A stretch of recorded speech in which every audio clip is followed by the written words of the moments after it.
abinda shugaban ƙasa ya gai gaskiya na so gai mu muna goyon bashi 100%. Kenan yana aikin shi akan makiyayi wanda ubangiji Allah ya bashi nauyin kyau duk al'umma da ke shaidawa cikin Nijar. Allah da ce ya halarci Adam da Hawa aka ce zo mu yi multiplier, ai ba ce a ta amince din manar anarchik ba, a'a cikin tsari. Matsalar da ake samu yanzu wata sata, wani menene, wani haushen kai, wani menene a'a al'umma gace da muke yi ole da mu zo mu daidai kurji daidai ruwan shi, a'a ana nan ana ta haihuwa barkatai, muna nan muna ta arme barkatai wajen haihuwa Niger duk duniya mai kwayon haihuwa.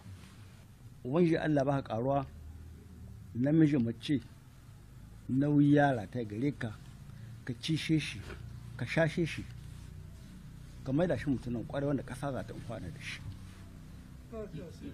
Mun tashi muna arme 1 2 3 4, in lokacin arme ya zo sai an kama wata gona an saida, sai an yi wata ɓanna, uwa tana kiwon wani shanu sai an kama an kai su kasuwa. Ha? Ba haka nan ba ne?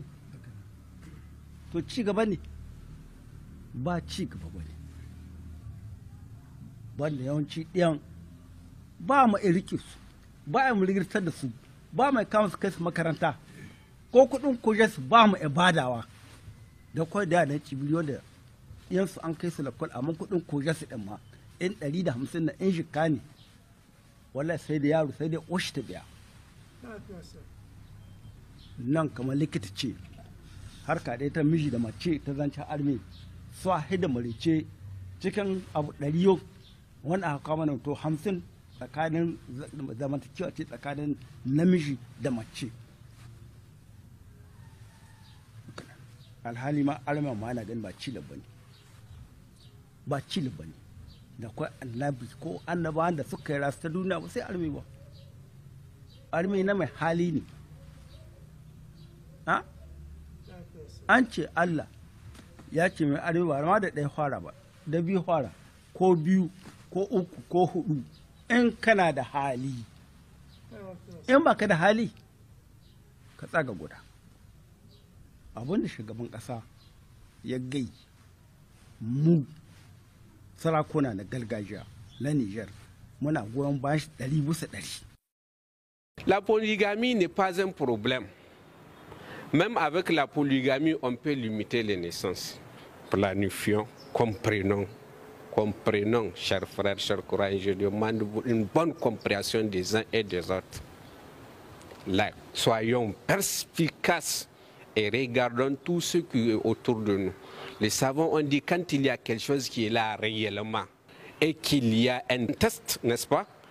Il n'y a pas de contradiction normalement entre les écrits islamiques et la réalité. Quand vous voyez une contradiction, c'est que ou on n'a pas compris le texte ou bien il le faut. Regardons la réalité qui se passe dans nos familles, dans notre société. Quand aujourd'hui les enfants échouent, ils échouent à l'école, c'est parce qu'ils n'ont pas été bien suivis par leurs parents. Donc, comprenons l'islam tel qu'il est. Allah Ta'ala, quand il nous a créés, il veut qu'on vive bien. Il veut qu'on mange bien. Man harrama zinatallahi allati akhraja li ibadihi wa tayyibati min rizqi, il a dit Allah. Qui est aussi à mesure de prendre son salaire et le même jour il dépend de lui, demain Dieu va me donner. Personne ne le fait. Et pourquoi vous planifiez vos ressources et là-bas vous ne planifiez pas? Voilà, tubazzir tabzira, comme Allah Ta'ala il a dit. Ne gaspillez pas. Je suis un imam de la prière de vendredi, mais aussi je suis un biologiste.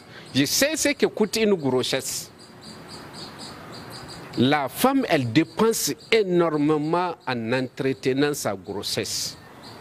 Et elle dépense énormément également en allaitant son enfant. Donc on doit se trouver dans le juste milieu, planifier à ce que chaque enfant, avant qu'il ait un petit frère, puisse être à mesure de se prendre en charge et que là, sa maman et reconstituer son tractus génital, comme on le dit, et qu'elle retrouve sa force avant de concevoir un autre enfant. Et ça, ce n'est pas ma position, je donne la position de beaucoup d'oulémas. Ce que le président a dit, concernant en tout cas les femmes, concernant en tout cas nos foyers, c'est la vérité. Le verset du Coran qu'il a récité, c'est comme ça, c'est ça. Il faut essayer de voir. Celui qui peut aller jusqu'à 4 femmes, il a le plein droit de faire. Mais